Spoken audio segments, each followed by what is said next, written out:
Suite de notre passionnant roman Les coups de la vie. Les coups de la vie est un roman qui renferme plusieurs histoires. Aujourd'hui, nous lirons l'histoire intitulée ainsi La fille de la cabine téléphonique m'a rasé. Je suis Sandrine. J'avais un portable qui n'avait jamais d'unité. Je le rechargeais rarement. C'est seulement lorsque l'opérateur de téléphonie menaçait de me retirer mon numéro que je courais recharger mon portable. Mon calcul, en fait, était simple. D'une société de téléphonie à l'autre, la communication coûte beaucoup plus cher que dans les cabines téléphoniques. Je préférais donc aller m'affairer dans celle-ci afin de pouvoir parler plus longtemps. Je crois savoir que la majorité des gens font comme moi. C'est vrai que quand on te voit téléphoner de ton portable, ça fait faro, mais cabine est mieux.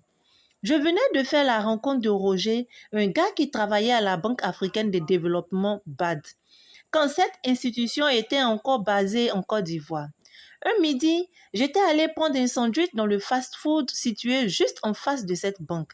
Ce monsieur d'un certain âge est venu s'asseoir à ma table alors que je déjeunais seule. Nous avons fait connaissance et tout est parti de là.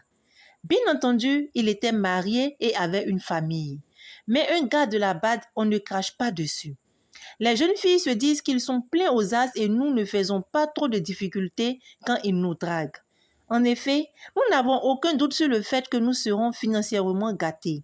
Et à défaut d'avoir la bague au doigt, on peut avoir de l'argent dans la poche. C'est nettement mieux que les jeunes gars qui viennent prendre leurs pieds et qui disparaissent après dans la nature. Ainsi, nous avons bavardé. Roger était d'une compagnie vraiment agréable. Au moment de nous séparer, nous avons échangé nos numéros de portable. Nous nous appelions régulièrement et très rapidement, nous sommes passés aux choses sérieuses car il était vraiment intéressé par ma personne. En plus, pour ne rien gâcher, il n'était pas avare. Tout ce que je lui demandais, il me l'offrait. Il était vraiment bien. Mais nous faisions attention à ne pas éveiller les soupçons de sa femme. Je ne lui envoyais donc pas de messages ni de lettres. On se voyait dans un hôtel luxueux de la place et quand il devait aller en mission, je l'accompagnais. Un jour, dans un hôtel, Roger m'a proposé de plonger dans une bassine pleine de lait, ce que j'ai fait. Il m'a dit que c'était très bon pour le teint. Il me massait, me faisait des câlins, bref, il avait des qualités insoupçonnées. Je me sentais très bien avec lui. En contrepartie, je mettais ma jeunesse à sa disposition. Au lit, je ne lui refusais rien. Je le malmenais dans le bon sens du terme. Et lui était tout heureux. D'ailleurs, l'argent qu'il me donnait était proportionnel au degré de sa satisfaction. Il m'a fait découvrir la baie des sirènes, Koué Lodge, des lieux paradisiaques. J'en avais entendu parler, mais quand je m'y suis rendue, j'ai constaté que mon pays était encore plus beau que je l'avais imaginé. Pour joindre mon amoureux, j'ai appelé d'une cabine téléphonique située à 2 pas de chez moi. Elle était tenue par une jeune fille pas trop jolie, peut-être charmante à la limite. Elle avait une forme de lionne avec des larges épaules et un petit derrière, mais elle avait un beau sourire. J'appelais donc mon chéri de là et je causais à haute voix de sorte que la jeune fille entendait tout ce que je disais et, probablement, devinait les réponses de mon interlocuteur. Après 3 communications chez elle, elle s'est mise à me chahuter sur mon amoureux avec des paroles du genre. Toi, tu es bien haut. Tu t'en vas en Allemagne lundi prochain. Nous, on est calés ici. Je riais et au lieu de couper court, je lui ai raconté que mon gars travaillait à la BAD et qu'il avait les moyens. J'ai ajouté qu'il allait souvent en mission et qu'il m'emmenait avec lui. Je le lui ai décrit comme quelqu'un de formidable qui ne regardait pas la dépense. Elle acquiesça tristement en rajoutant. Pour toi, Edouard, nous, c'est Galet qui va nous tuer. Je suis partie en riant, la laissant à ses problèmes. Je continuais donc ma nouvelle vie et j'appelais toujours Roger de la même cabine téléphonique. Ma nouvelle copine suivait absolument toutes mes conversations sans en perdre une miette. Elle voulait tout savoir. À un moment donné, son attitude a commencé à m'agacer. Je commençais à la trouver trop indiscrète. Et d'ailleurs, je la connaissais à peine, je n'étais que sa cliente. C'est vrai que je l'ai plus ou moins encouragée, mais finalement, je supportais mal cette intrusion dans ma vie privée. Je le lui ai fait plus ou moins bien faire comprendre et je crois que le message est passé car elle a cessé de m'interroger sur mon idylle avec Roger. Dans le même temps, J'ai constaté que celui-ci était de plus en plus inaccessible.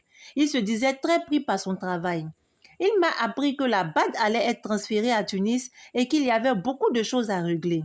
Cela, je pouvais le comprendre, mais je ne comprenais pas qu'on ne puisse plus se voir. Nous avions un endroit en zone 4 où nous nous rendions souvent. Roger n'y venait plus et prétestait toujours quelque chose pour se dérober. J'ai alors flairé une situation louche, intuition féminine oblige. Je voulus me rendre à son travail pour clarifier les choses, mais j'hésitais quelque peu. Nous avions convenu que je ne devais jamais aller le voir à son bureau car tout le personnel connaissait son épouse. Il ne voulait pas subir des commentaires désagréables. Soudain, je me suis souvenu que je l'avais rencontré au fast-food qui faisait face à la banque. J'étais certaine de l'y trouver puisqu'il déjeunait très souvent là-bas. Je me suis apprêtée avec soin. Il fallait encore que je lui tape dans l'œil. Fin prête, je me suis mirée. J'étais sexy et irrésistible. Je suis sortie de chez moi avec la certitude de reconquérir mon chéri. À 12h30, très exactement, j'ai poussé la porte du fast-food et comme je l'avais prévu, monsieur était attablé, dégustant tranquillement sa portion de frites au poulet. Ce que je n'avais pas prévu par contre, c'était qu'il soit accompagné. La femme me donnait dos, donc je ne pouvais pas d'emblée savoir qui c'était. J'ai gardé mon sang-froid et j'ai décidé d'aller le saluer quand même avant de m'en aller. Je n'avais tout de même pas fait ces efforts pour rien. Quand je me suis approchée de sa table, j'ai cru que mon cœur allait s'arrêter de battre. Quand sa compagne a levé la tête vers moi, je l'ai reconnue. La fille de la cabine téléphonique. Instinctivement, je l'ai giflée. Nous nous sommes alors battus comme des chiffonniers. J'allais perdre ou j'avais peut-être déjà perdu mon chéri, certes, mais ma raseuse n'allait pas s'en sortir à si bon compte. Je me suis défoulée sur elle en lui donnant des coups de poing. Elle se défendait vaillamment. Nous faisions des pauses pour nous insulter et reprenions de plus belle notre bataille. En temps, le chéri, cause de cette âpre bagarre, s'est rendu au comptoir, a réglé son addition et s'est éclipsé sans un regard pour nous. De bonnes volontés sont venues nous séparer, mais pas assez tôt pour éviter que nos vêtements respectifs soient en lambeaux. En arrivant chez moi, je me suis prise la tête dans les mains. Je n'avais plus qu'à m'en prendre à moi-même. N'avais-je pas créé moi-même la situation dans laquelle je me trouvais? J'avais appâté cette pimbèche en lui disant que j'avais déniché un homme aisé et généreux. Le reste n'était pas difficile à comprendre. Elle avait son numéro de portable puisque j'appelais de chez elle. Elle a tenté sa chance et m'a proprement rasé. Depuis ce malheureux événement, quand j'ai des coups de fil importants à passer, je vais acheter des recharges et je téléphone depuis ma chambre. Chaque matin, je dis trou à la fille en passant devant sa cabine téléphonique. Ainsi s'achève notre histoire. Et vous, que pensez-vous de cette histoire? N'hésitez surtout pas à partager vos sentiments et ressentiments en laissant des commentaires afin que nous puissions échanger chacun et dire ce que nous pensons de cette situation. Abonnez-vous surtout à ma page s'il vous plaît, ainsi qu'à ma page YouTube Lecture Paisible et n'oubliez pas de partager la vidéo. Sur ce, je vous dis à très bientôt pour une nouvelle histoire des romans Les coups de la vie.